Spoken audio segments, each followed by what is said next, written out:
Hello, my name is Gerald Knaus, and I'd like to welcome you all to our program that we organize as İstanbul Policy Center, Sabancı University, and Stiftung Mercator Initiative in collaboration with Medyascope. Today, we will be talking about the refugee crisis. In our earlier programs, we mainly talk about the Russian invasion of Ukraine from different aspects. And today we have a migration expert with us, Mr. Gerald Knaus. And we are very fortunate and lucky to have him with us because he's very well acknowledged and very well known in this field of migration. And please let me introduce him first, and then we can maybe continue with our questions. Gerald Knaus is the founding chairman of European Stability Initiative, which is a think tank with offices in Berlin, Brussels, and Vienna, working on Southeast Europe, the Caucasus, and European enlargement and the future of EU foreign policy. And he has co-authored many reports on EU enlargement, the Balkans, Turkey, and the Caucasus.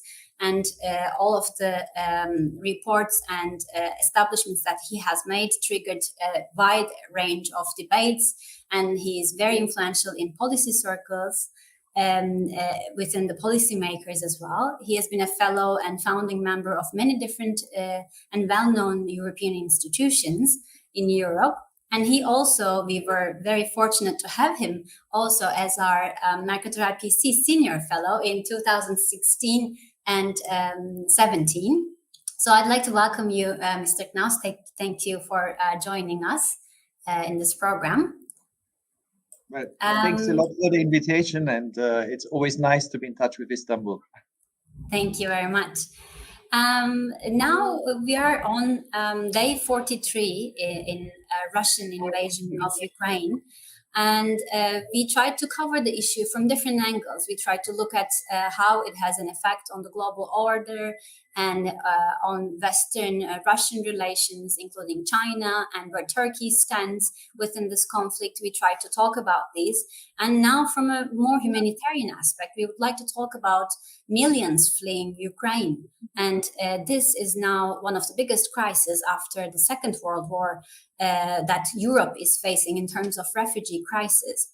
So since we have the expert on such issues, now we would like to talk about these issues more in depth. Maybe we can first start with Mr. Knaus. If you can tell us what are your takes on the Russian invasion of Ukraine in terms of your interpretation of the situation and its implications for Europe and the Western Balkans. Yes, I mean, well, you said it. It's already, and it has been after only 3 weeks, the biggest refugee crisis that the European Union has faced in its existence. It is the biggest refugee crisis in Europe since the 1940s. And it could become, if things continue like they have the last 6 weeks, the biggest refugee crisis in the world.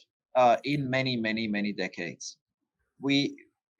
What we see is the result of a political decision. There would be not a single refugee if there would not have been the decision by the Kremlin, Vladimir Putin, to attack Ukraine, to attack it from all sides, and to wage this war in the same way in which he waged his wars, and he has waged many, in Chechnya in 2000, in the Donbass, so in eastern Ukraine, since 2014, and of course his support for Assad in Syria, which always involved massive displacement, war crimes, the bombing and destruction of civilian infrastructure, of schools, of theaters, of hospitals, and terror as a way of waging war. So the executions that we've seen, the war crimes that we've seen near to Kiev in recent days that have shocked the world are not really surprising in any way. Tens of thousands of people were killed or disappeared in Chechnya when Vladimir Putin had just become president. And the destruction of the city of Mariupol, I mean, a city as big as Edirne, 430,000 people, in only a few weeks, a complete destruction of the city. I'm sure that we are going to learn about even more massive war crimes committed there. So it's a humanitarian catastrophe, and it's only beginning. I fear that we are very far from an end to this war. And the tragedy is even getting deeper and deeper as the longevity of the war continues. When we think about European response on this civilians fleeing Ukraine, the refugees fleeing Ukraine, how do you evaluate that? Maybe we can start by Poland, because Poland is one of the biggest hosting country, now becoming the second country after Turkey. So what is your take on Poland's reaction towards the refugees at the moment? Well, I think it's really interesting to look at the European response, what worked well and why, and what is not working well.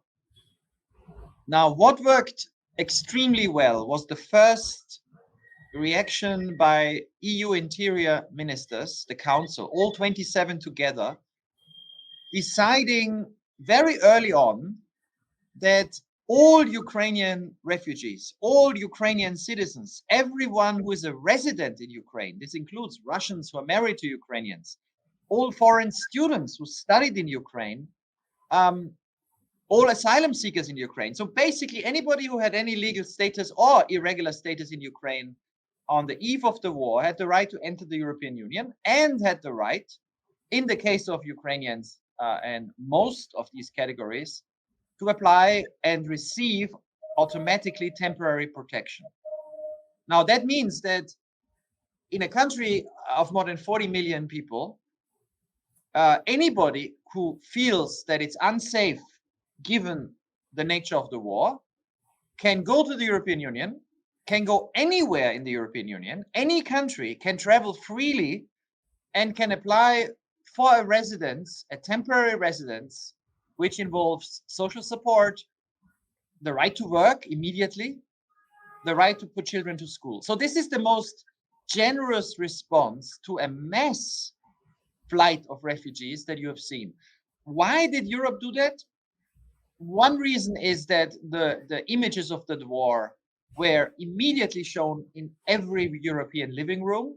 Citizens from Portugal to Finland, from Ireland to Moldova were moved in the same way. They saw this aggression. But secondly, and this is hugely important, because Ukrainians already had visa-free travel, right? So no Ukrainian had to come into Europe irregularly. Nobody needed a smuggler. Just like Turkey had its borders open for Syrians for many years after 2011, the EU had its borders already open for Ukrainians. So in a way, the choice was to allow all of the Ukrainians to stay, or to close the border, which not a single government suggested. Nobody suggested that.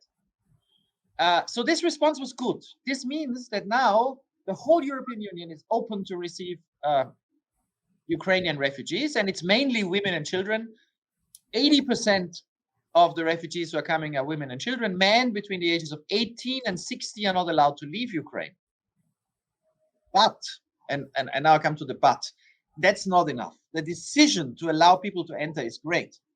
But if you do not organize now how you will keep up the promise of a roof over the head and a school for every child, given that already there are close to 4 million refugees in just 6 weeks, and that you must expect millions more, the idea that countries like Poland, Slovakia, Moldova, the poorest country in Europe, alone will be able to find accommodation is a fantasy. Now, as I said, any Ukrainian who arrives in Warsaw now, where there are 300,000 people in a city of 1.7 million, so 17%, which is, in just a few weeks, any Ukrainian who arrives in Warsaw, of course, can go on, if there is no place in Warsaw, by train to Germany. And more are doing this. So we don't know how many of the more than 2 million who went to Poland are still in Poland. But it is clear that very soon, if another 2 million Ukrainians, which we must expect, arrive in Europe in the next few weeks, these next 2 million, they will not be able to stay in the neighboring countries. So you then need to organize. My colleagues and I called for an airlift. You need to organize distribution to other countries where there is a willingness and space to provide schools, to provide houses, to provide accommodation, from Portugal to Ireland to the United Kingdom to France, where at the moment there are still relatively few Ukrainian refugees. So yes, within your example that you're giving, your offer of this airlift, how would that work? Because now then it would be a type of an equal burden sharing in terms of refugees when it is compared to the neighboring countries. Not only that the neighboring countries, they're not going to be able to continue doing this, as you're saying, as more people continue arriving in those areas. So we need more countries getting involved with the refugee crisis at hand. So you're offering an airlift solution, but how is that going to work? Can you explain this? I mean, that's the key question. We proposed this airlift. I started speaking about it in the German media, on television and talk shows, and I wrote an article. And within a very short period of time, surprisingly short, leading German politicians said, first, we need to do that. The foreign minister, the interior minister, people in parliament. And then Germany was pushing for this in the context of both the European Union and in the context of the G7 industrial nations, saying, listen, we need support. So this happened very quickly. This is already 3 weeks ago. And then to begin this airlift, some countries said, okay, why don't we help Moldova? Moldova is poor, the poorest in Europe, with 2.5 million people, and has 100,000 refugees. Let's organize so that we bring people, Ukrainians from Moldova, to our countries. It's a great idea. 15,000 places were offered by 8 countries, 7 EU countries plus Norway.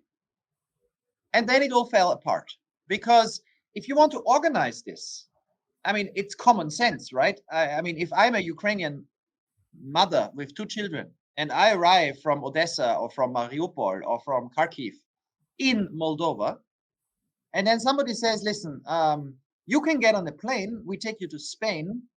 And then I might ask, Spain, I don't know Spain. I've never been to the European Union. What is going to happen to me in Spain?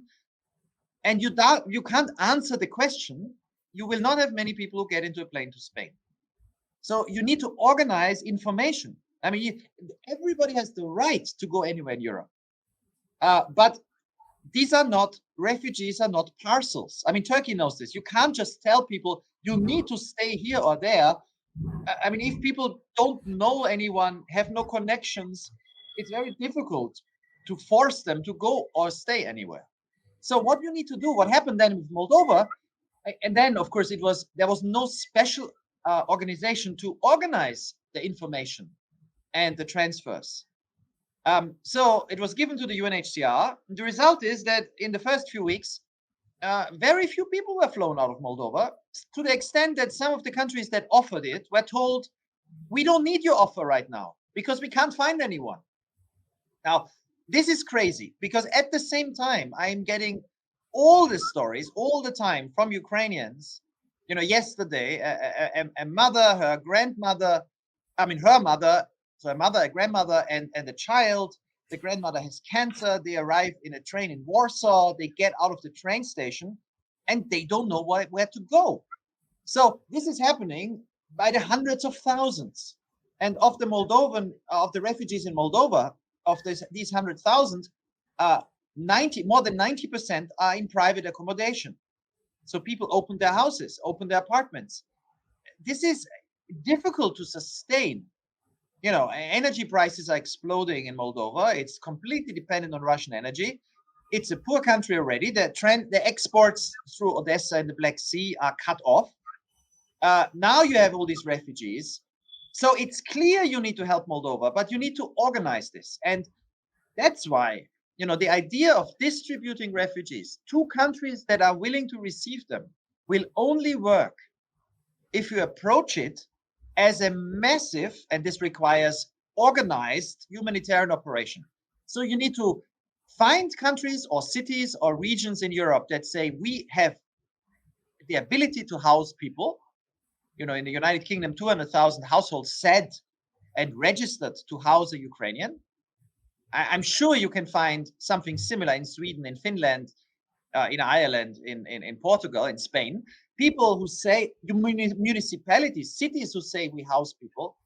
And then you need to get people, ideally who already live there, from the Ukrainian diaspora, to explain to the Ukrainians when they arrive in the European Union or in Moldova, why it makes sense for them to quickly go to Spain or Finland, because it will be easier for their children to go to school and for them to have a house and find a job. Because if everyone is in Warsaw or in Krakow or in Poland, Poland is not going to be able to cope. That's clear. And this organization at the moment we don't have. I mean, there is no effort. The European Commission at the moment still believes the distribution of the next 2 million will happen like the last 4 million by itself. And that's dangerous. So actually diaspora plays a quite important role in those countries who are going to be able to receive these refugees.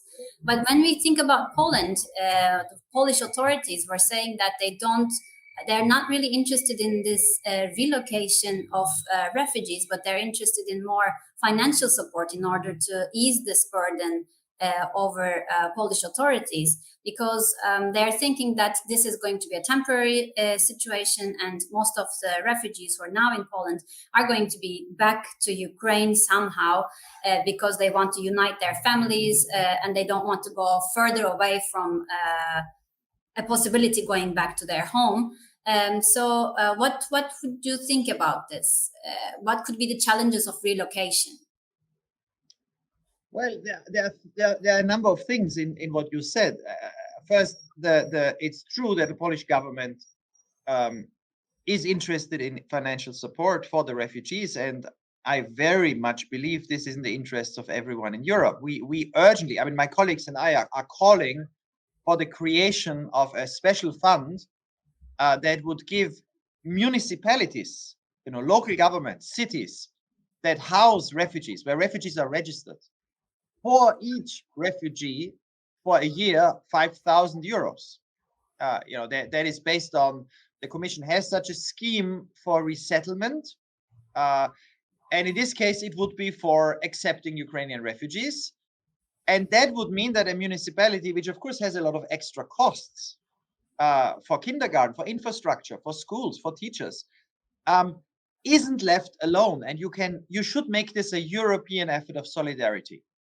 Now, if you have 5 million refugees, which we could have very easily very soon, and you give 5,000 euros per refugee to local governments, that's 25 billion euros. But that's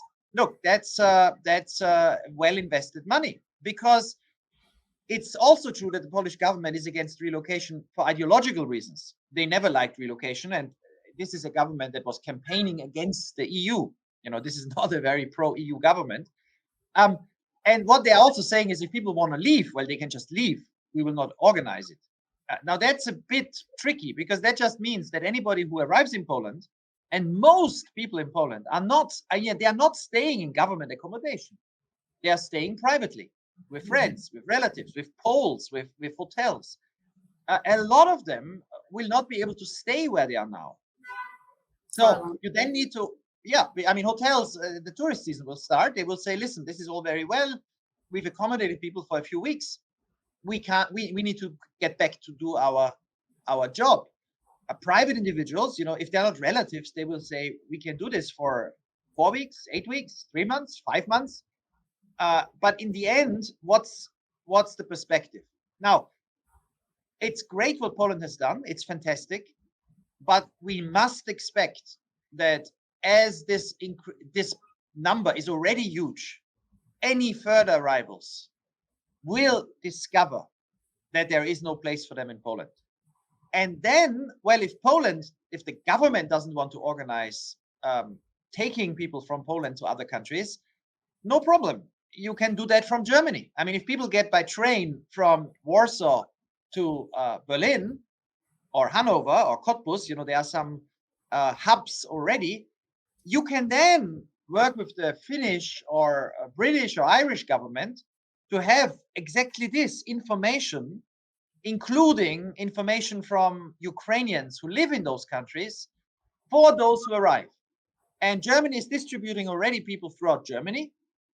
Distribution, it must be said, is always voluntary. Nobody is forced to go anywhere, right? But you should do that. And if Poland doesn't want to do it from Warsaw, you should do it from Germany. And let me tell you, the Polish local authorities, the mayors of these cities, are urging other cities to do that. Yeah, the mayor of Warsaw has said, please bring people from here by bus, take them, because we are, we cannot cope. So it's also a little bit a difference between what the local governments in Poland say, what the central government says. Never mind the politics. It is clear that if another, I've said 4 weeks ago that we should expect 10 million refugees if this war continues. Now we already have 4 million refugees in just 5 weeks, and we have more than 6 million internally displaced inside Ukraine. Now we are hearing the Ukrainian government yesterday called on people to flee from the east, where Russia is now starting a new offensive. So the soldiers will fight, but civilians should flee, because everybody has seen what happens to civilians if Russian troops occupy a city. Then there are still more than 100,000 people trapped in Mariupol. There will be new fighting in Kharkiv, the second biggest city. So we must expect that more millions will come. And that requires preparation. Europe has done the right thing on the law. It is great that there is so much empathy. This is a chance to show to its own citizens, most importantly, to show to the Ukrainians, and a little bit to show to the rest of the world, that if you have the will, you can cope even with a very large number of refugees. And of course, the one country that has shown that before is Turkey. I mean, Turkey has shown that it had its borders open for Syrians for many years. It has now 3.6 million Syrians in the country. It's possible. It's hard. And after a while, the politics changes, and there will be people who will say, listen, this is too much, and when are they going home? And there will be less of this politics against refugees if it is well organized and if the integration works quickly. And the great thing about the Ukrainians coming to Europe is they can work from the first day. They immediately have the right to work. So if you provide space in schools or kindergartens for the children, many of the women who come to Europe now, they've worked before. And there is a labor market in many European countries where there are jobs. And it is to be hoped that many of them will actually find the ability to stand on their own feet, which of course is fantastic for their integration, because then they can rent an apartment on the housing market, and they will not, and we should avoid anything that leads a lot of people to end up in mass accommodation. Yes, actually, you answered most of the things that I wanted to ask you next. What could be the difference of this Ukrainian refugee crisis than the crisis of that Europe has faced in 2015 with the Syrians? How is that different? And you actually explained a part of it, but if you want to add more on that, you may. Well, there are three big differences. The first one is that the Ukrainians flee to the European Union, and there is no other place to which they can flee. Ukraine has a border with Poland. Moldova is not in the EU, but Moldova is small, and people immediately reach Romania, Slovakia. They either reach the European Union or they stay in Ukraine. So in a way, Europe is in a similar position to Turkey with the Syrians. It's different. For Europe in 2015, most of the Syrians who reached Europe had, of course, been in Turkey or Lebanon before. And so the argument in Europe for some politically was, well, they are safe in Turkey. Why is everybody coming to Europe? Which is why we recommended, my colleagues and I at the time, well, one needs to organize this. We recommended an airlift from Turkey. We said, instead of having people cross by boat and a lot of people drowning, organize this. Stop or try to stop the irregular migration, but bring a few 100,000 people directly from Turkey to Europe to help with money. The two resettlement plus support. But for many Europeans in 2015, some countries took a lot of Syrian refugees, Germany, Sweden, Austria, but some countries there was almost no Syrian refugee or very few. But the biggest difference, of course, also for Europeans is the numbers. In 1 year, we had 1 million people arrive in Greece from Turkey. In this crisis, we had 1 million people arrive in the first week. So the numbers also make a difference. But the third big difference, of course, is that because Ukrainians already had visa-free travel, nobody ever had to make a political decision to open the border. And that's, again, it's like Turkey. Syrians could travel to Turkey before the war. So the question in Turkey was, when does Turkey close its border to Syrians? Which it did many years later. But for many years, Turkey didn't close the border. And it's the same in Europe. These are many differences. I think what this shows is, I think, that it's always going to be the neighbors of a conflict that are going to be the most affected. Turkey, Lebanon, Jordan, with Syria, now the Europeans. These neighbors always need support from others. It's useful if Canada offers to bring people from the European Union to Canada. It's useful if the United States offers. But most people will, for the same reason you mentioned, want to stay close to their country. These Ukrainian women, their husbands, their fathers, the men in the family are in Ukraine. They don't want to emigrate now to Canada. It's not what they think. They, as you said, they think that they could go hopefully back home while members of their family are fighting for their country. But realistically, I think if this war continues, we will see a moment in a few months' time when it's becoming clear that there are some people who will not be able to go home, especially to territories controlled by Russia. And then offers from Canada or the US for resettlement become meaningful. But until that moment, the Europeans need to cope. They can. Turkey coped, but they better get organized. Yes, maybe we can talk about also Turkey in a bit. But I want to ask you one last question about the Western perspective, because now West, especially the European Union, has been criticized of its reactions towards the warm welcoming of the Ukrainian refugees, whereas in the northern part of that, a little bit northern of that border, in the Belarusian border, we have seen a great tragedy just a few weeks before, where the pushbacks and many things that made us sad has occurred. And at the same time, the policies of EU's externalization towards refugees also is playing a great role within the borders of EU, like in Belarus, also in the eastern border of Turkey, for the Afghan and the other refugees who are trying to arrive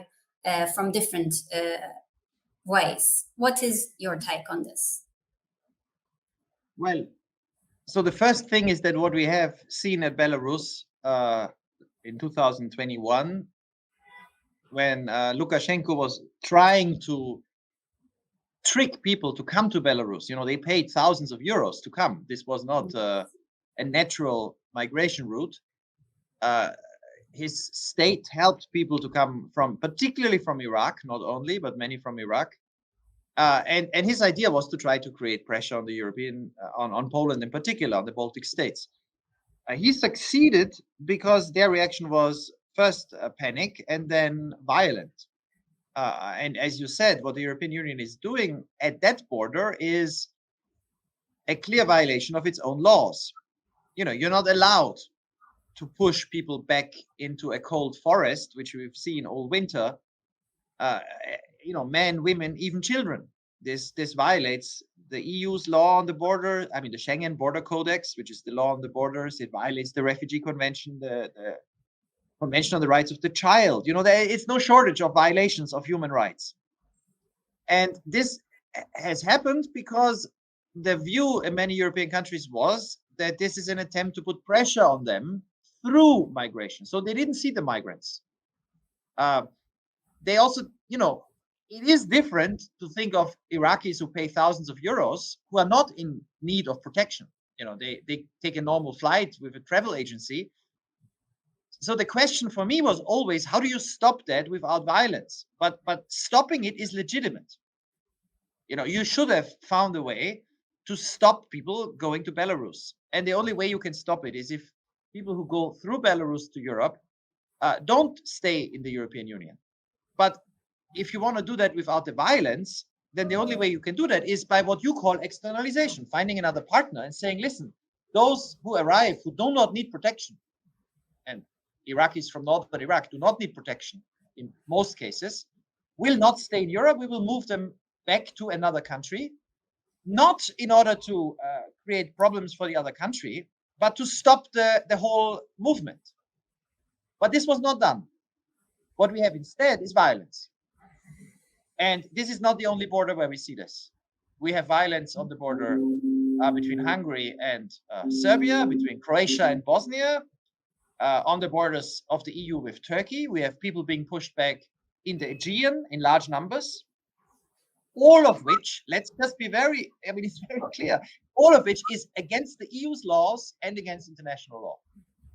But for all of which, you need a solution and that's what, I wrote this book in German, which borders do we need, between fear and empathy on the future of asylum. And what I say there is, it is legitimate to try to stop irregular migration. Only you cannot do it with violence, and you should then open legal routes. For migrants, it's something different than for refugees. Refugees, it's resettlement, and for migrants, it's offering either visa liberalization or work schemes, or Now, is the European Union discriminating against others compared to Ukrainians? That is more tricky, because the Ukrainians are rightly seen as in need of protection. These are women and children fleeing while the men go the other way. 200,000 Ukrainians went from the EU to Ukraine to fight, while mainly the women, children, and the elderly came to the European Union. Everyone in Europe can see very immediately that they need protection. So if you get protection in Europe as a refugee, you have the same rights, whether you're Afghan or Syrian or Nigerian, but the others need to go through the asylum system. You don't have an automatic, because you don't have visa liberalization. And once you arrive, you need to prove that you are in need of protection. But there is no right to have immediate recognition of your status. That's not in the convention. So having an asylum system is not a discrimination. The problem is the violence at Europe's borders. The problem is that many who go through the asylum system, it takes a very long time. And the third problem is even many who are rejected in the end will stay in Europe. And then the question is, what do you do? And then if you deny them the right to live a normal life, you create a big social problem. So that's why what my colleagues and I are arguing, and I think we persuaded the German government, the new German government, in the coalition treaty on migration and refugees. It is trying to say we want to reduce irregular migration without pushbacks through partnerships with third countries. That means we want to take people in an orderly way in larger numbers, but we want to discourage people from coming with smugglers across the sea. And some call this externalization, but I don't think externalization is a very good term, because it's just cooperation. The question is it legal or is it illegal? Does it violate human dignity or does it respect human dignity? But stopping irregular migration is not, I think, is not the problem.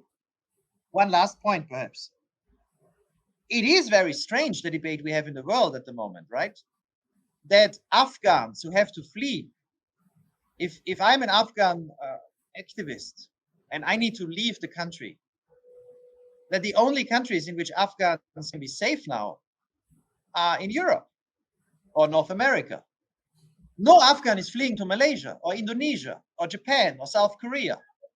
And they don't get a status in Pakistan or Iran. So why is it that most of the world, including all of Asia, the 4 billion people who live in Asia, many of which, China, Japan, South Korea, Malaysia, are not poor countries anymore. Don't take any refugees, any at all. While Europe, Turkey, Canada, a handful of countries are taking in all the refugees. And then you have Africa, where you have some countries, especially Uganda and Sudan now, but also Ethiopia now, where there are also refugees, usually from neighboring countries. But why has the international system failed? Why has the UN failed to persuade any country in Asia to accept any refugees, even from another Asian country? I think that's also an issue, and that's something we need to work on, because of course Europeans need to offer protection. And I'm in favor of bringing out more Afghans orderly, having big relocation, bringing in people who need protection. But the system worldwide will only work if we manage to persuade more countries to take part. And there we are completely failing. And this is actually going to increase, the number of refugees are going to increase with the climate change even. So that is going to be another challenge that the world has to overcome. And so maybe Can I say something on this? Sure, Can I say something on this? Because I'm not sure. And I'll tell you why. Climate change, like poverty, like wars, will lead to many people having to leave their homes. But to be a refugee, you need to cross the border. Otherwise you are internally displaced. And the number of people who've managed to cross borders in the world in the last few years has been tiny. You look at the UNHCR statistics. Between 2017 and 2020, the total number of that increase in refugees in 4 years, 2017 to 2020, in the world is only 700,000 more refugees. So that's less than 200,000 more refugees a year, of which the majority are children born in Turkey or Germany or Lebanon or Uganda. Children of refugees. They are not crossing a border. So every year, 300,000 children are born as refugee children. So what that means is that if things get really, really bad, you have massive poverty in Nigeria, 90 million people, absolute poverty. You have wars, you have climate change, you have pressures. People will not be able to leave and become refugees if we don't allow this. And most countries in the world are very, very good at closing their borders. Today, and that's what I say, in 1 week from Ukraine to Europe, more refugees arrived than in 4 years in the whole world, with one exception, Colombia, or Venezuela, which Colombia accepted. So the lesson from this is we only have more refugees if we have more governments that allow it. Turkey allowed it. That's why it is the country with most refugees in the world. The EU now allows it. That's why it is now becoming the continent with most refugees in the world. Colombia allowed it. But it's up to politics. It's not That's really because of it's not the pressure. If you want to stop refugees, you can stop them by force. And I mean, okay, that's a bit unfair because it's a very small country, but there are no Syrian refugees in Israel, and it has a border with Syria. Why? Why? Because there are soldiers at the border. You also now it's very. I was just in Hatay recently. It's very hard for Syrians today to come to Turkey because the border is closed. So it's not a natural thing that people in need of protection become refugees. It's politics. That's true. And it's when the countries make it even harder with the walls and fences and militarization, surveillance within the borders, it becomes even harder and even more violent at the end. I think our time is up, but if I have one more question, if I have time for one more question, may I ask you the EU-Turkey statement and the future prospects for this statement, because the statement has concluded its 5 years in 2021, but we still have the Syrian refugees. They're not called refugees, but the Syrian population in Turkey under temporary protection. And how do you think this issue is going to continue? And what would be your offer in? That is actually a big question, but what would be your offer in the second term of this statement, or how, or the future of the statement? It is a big question, and it is hugely important for Europe and, of course, for Turkey and this huge number of refugees. And the reality is that since early 2020, I mean, since end of February 2020, which is now more than 2 years ago, this statement is dead. It's not applied. Greece, supported by the European Union, is carrying out pushbacks. There are no orderly returns from Greece to Turkey. It's just pushbacks, right? Turkey is not taking people in an orderly way, like the statement said, and Greece is not respecting refugee law, like the statement says. I mean, the statement is very clear that international law applies. You know, it's just a press declaration, so it can't supersede international or European law. But what we see in reality is that this is being violated. And I think we get to a very interesting, again, counterintuitive for many point. A lot of people say that the alternative to this statement, you know, a lot of people believe that if there would be no EU-Turkey statement made in 2016, people would continue to flee to Europe. And my colleagues and myself, we argued from 2015 onwards, the alternative to an EU-Turkey statement that works is not refugees coming to Europe. It's what we see now. It's violence. And unfortunately, that turned out to be true. Since the EU-Turkey statement broke down, since there are no more returns to Turkey, the number who arrive in Greece has fallen because of the violence. So now the danger in the European Union is some are saying, oh, but this is great. We don't need to give Turkey any money. We have less people arriving. Nobody can blackmail us. It doesn't matter what Turkey does. You know, we just push them back. That is the worst of all worlds. It's bad for the EU because it breaks its law. It's bad for the people because they are pushed back. It's bad for Turkey because it reduces the support. And I think that is why my colleagues and myself are arguing strongly in Ankara, in Brussels, in Berlin, in Paris. We need a new statement. It is fine to try to reduce irregular migration, but you also need to have resettlement, and you need to have substantive financial support from the European Union for refugees in Turkey. And the idea that you, instead of a statement, you just have pushbacks, which is what we have today, is worse for everyone. So to all the critics of the statement who've said in 2016, we would have liked something else. Well, now for the last 2 years, we had something else. And it's worse, far worse. Thank you very much. It was really an honor to have you, Gerald Knaus, with us. Thank you for all your interpretations, evaluations, and your comments. It was a very good program on our side. It was a pleasure to have you. Thank you, our viewers, for watching us. We would like to see you next week with a new topic. Goodbye.